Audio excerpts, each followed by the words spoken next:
right. Hey, everyone. I am here to go through 3.4 Roman government. If you want, this takes too long, you can always not use this and you can use the key, whatever works better for you. Remember, you can split the screen and maybe have me up on one screen and yours to complete on the other half of the screen. So whatever you need to do. All right, so we're going to go ahead and just run through this real quick, and you're going to pause it and fill in your blanks as we go.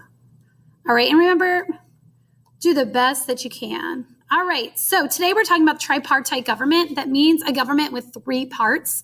Rome was a republic, just like we are, and a republic by definition is a government in which people elect their leaders. All right, so technically we are a democratic republic because we are ruled by the people, but we still elect our leaders. All right, so that makes us a republic. All right, so the three parts of the Roman government are the magistrates, the Senate, and the assemblies. All right, checks and balances. Power was balanced or evenly divided among the parts or the branches. Each branch had ways to check or restrict the powers of other branches. In theory, no branch could become more powerful than the others. All right, and we have the same thing with our government today. We got the idea from the Romans. All right, checks and balances. The three parts must stay balanced or the republic would crash like a lopsided cake. All right, so we have our magistrates, we have our Senate, and we have our assemblies. All right, remember that civic duty, Rome's government would not have worked without the participation of the people. Same is true with the American government. If nobody voted, then we could never elect someone. All right, so people participated because they felt it was their civic duty or their duty to the city, and you're expected to attend assembly meetings and to vote in elections. All right, so civic duty can be voting. Civic duty can be something you feel you need to do for your government. So I feel voting is important. All right, so I'm going to go and vote. I might also think it's important to serve in the military. That's also a civic duty. Civic duties can be paying taxes. So civic duty can be something you choose to do, and civic duty can also be something you're told to do, like paying taxes. All right, so Rome really believed in that civic duty, participating in the government and doing things for the government, and that is a civic duty. All right, so magistrates are men who were elected to government positions. The Senate was made up of 300 mainly patrician men who served for life. And the assemblies are the tribal assembly, or the assembly of tribes, is made up of male Roman citizens.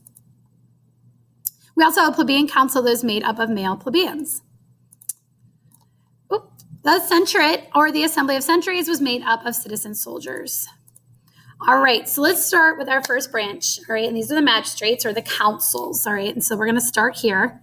All right, magistrate is branch number one. A magistrate is any elected official in Rome. All right, so anything that you're elected to in Rome, you are a magistrate.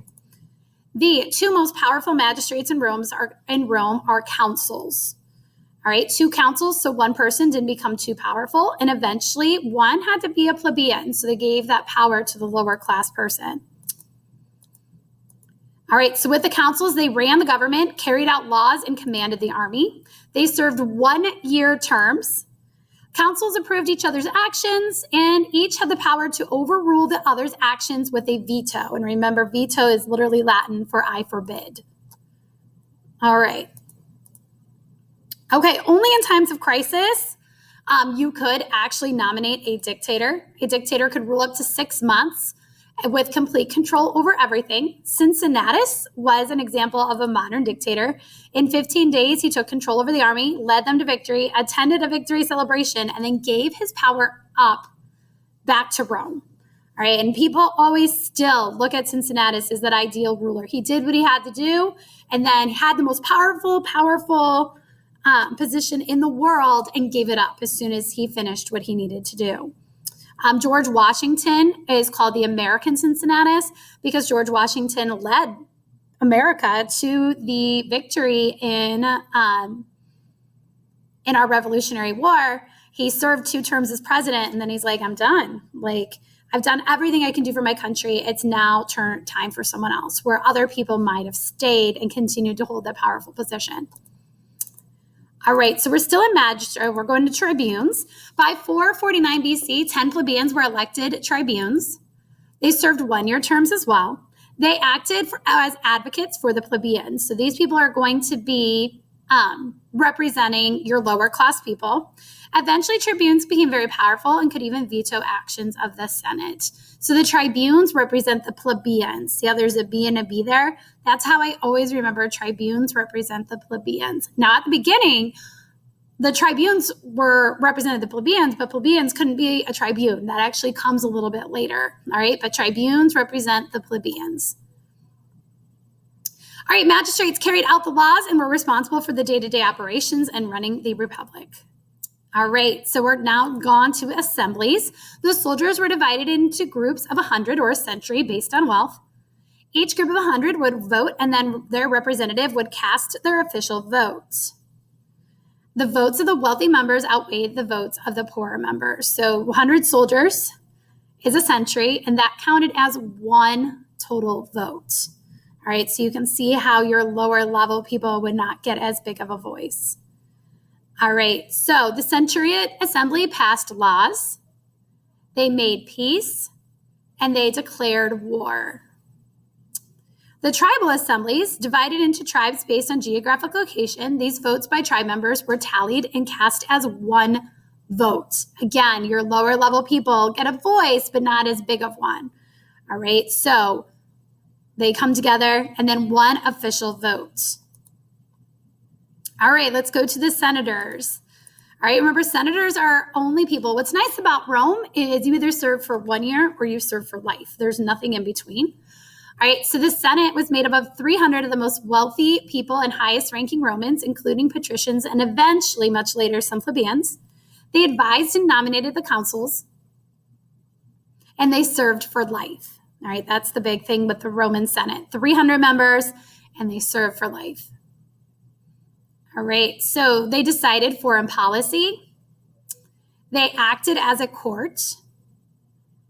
They proposed laws. They proposed, debated, and made laws and policies. And as time passed, the Senate became more powerful. They gained influence over magistrates or took control of the city's finances. The Senate kind of becomes the government bully a little bit. They really try to push the limit of checks and balances. All right, so Law of 12 Tables. Well, nothing comes up there. All right, so the Law of 12 Tables, at first, these laws weren't written down. Many people were unhappy with this situation. They didn't want to be punished for breaking laws they didn't even know existed. So Rome's first written laws were produced in 450 BC on 12 tables or tablets. Now, when we hear tablet, we think of like the digital device. They mean like slabs of stone, okay? These tables were displayed in the Forum, which is Rome's public meeting place, and because of how it was displayed, the laws were called the Law of 12 Tables. All right, and this kind of just shows you how the government works and how they check and balance each other, what the Senate does, what the assemblies and tribunes do, and what the elected magistrates do. And then what they do here is how they check and balance each other, just like how our government works today. All right, so that is it for 3.4. When you're done, you have all your blanks filled in. Please submit that and move on to your next assignment. Thanks, guys. Have a great day.